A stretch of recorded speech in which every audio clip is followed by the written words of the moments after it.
Kembali berjumpa di program Bible Everyday dan hari ini kita sudah masuk di kitab Yesaya.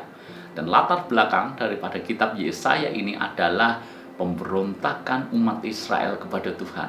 Dosa-dosa umat Israel kepada Tuhan. Mereka berpaling daripada Tuhan dan mereka menyembah berhala. Mereka menyembah ilah-ilah asing. Maka Tuhan memakai nabinya untuk menyuarakan tentang apa yang mereka lakukan itu sungguh berdosa di hadapan Tuhan.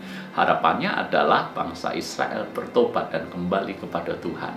Kurang lebih latar belakang daripada kitab Yesaya adalah seperti itu.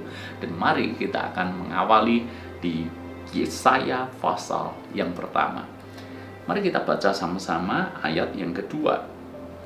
Sebuah gambaran tentang bangsa Israel di zaman itu seperti apa. Dengarlah hai langit dan perhatikanlah hai bumi, sebab Tuhan berfirman, Aku membesarkan anak-anak dan mengasuhnya, tetapi mereka memberontak terhadap aku. Tuhan mengasihi Israel, Tuhan mengasihi umatnya, tetapi justru yang dikasihi ini memberontak terhadap Tuhan. Ayat yang ketiga, lembu mengenal pemiliknya, tetapi Israel tidak. Keledai mengenal palungan yang disediakan tuannya, tetapi umatku tidak memahaminya. Ini lebih ironis lagi. Tuhan sampai harus membandingkan umat Israel dengan binatang. Digambarkan lembu itu kenal pemiliknya, tetapi umat Israel tidak mengenal Tuhan. Malah dia lari kepada ilah-ilah asing. Keledai itu mengenal palungan yang disediakan tuannya.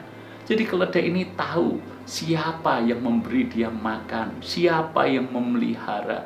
Tetapi umat Israel lupa bahwa sesungguhnya Tuhan yang memberkati, tapi mereka malah beribadah kepada Allah-Allah lain. Seolah-olah mereka melupakan perbuatan Tuhan yang besar di waktu lalu.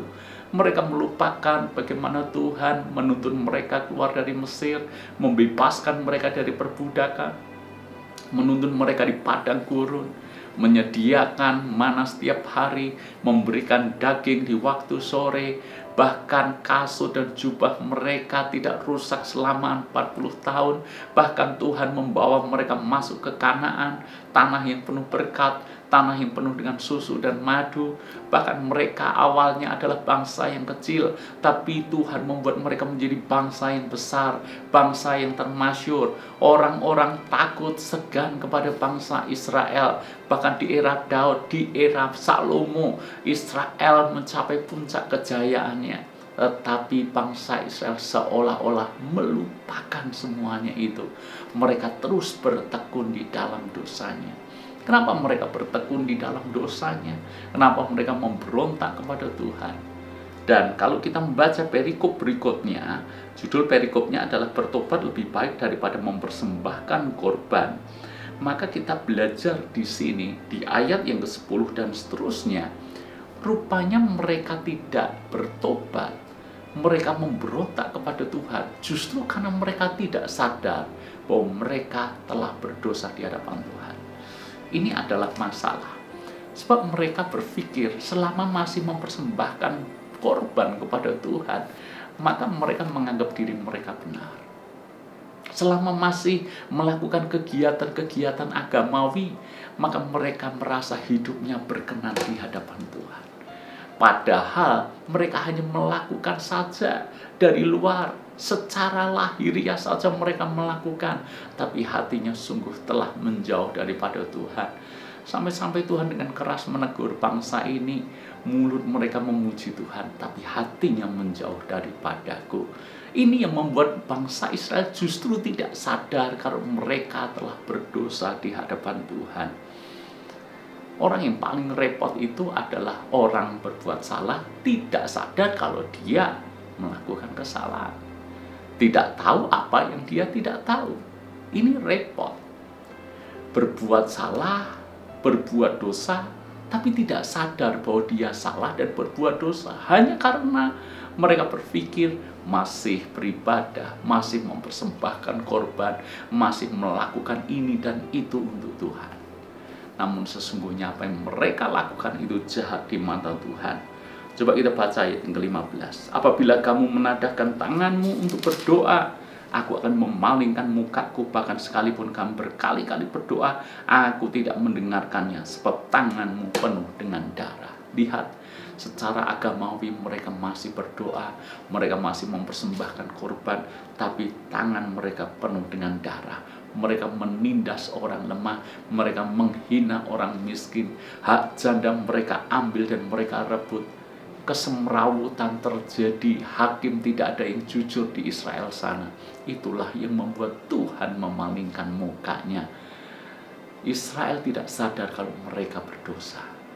Maka kita pun jangan sampai mengalami hal yang sama. Tidak sadar kita berbuat dosa hanya karena kita masih melakukan hal-hal yang agamawi. Tidak sadar kita jauh daripada Tuhan hanya karena mungkin di hari Minggu Anda dan saya masih beribadah, Anda masih melayani Tuhan, tapi sesungguhnya hati kita sudah menjauh daripada Tuhan. Ingat baik-baik, itu adalah dosa yang seringkali kita tidak menyadarinya. Belajar dari hal ini, mari kita lihat apa yang ada di dalam dulu. Karena sesuatu yang dari luar itu seringkali menipu.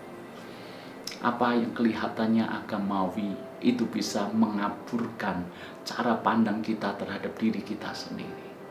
Jangan sampai kita merasa diri kita saleh hanya gara-gara kita melakukan kegiatan-kegiatan agama.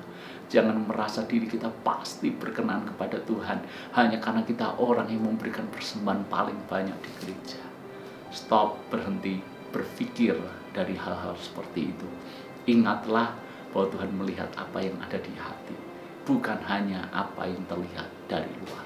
Kegagalan Israel kiranya menjadi pembelajaran buat kita semuanya, agar kita jangan mengulang hal yang sama. Tuhan berkati.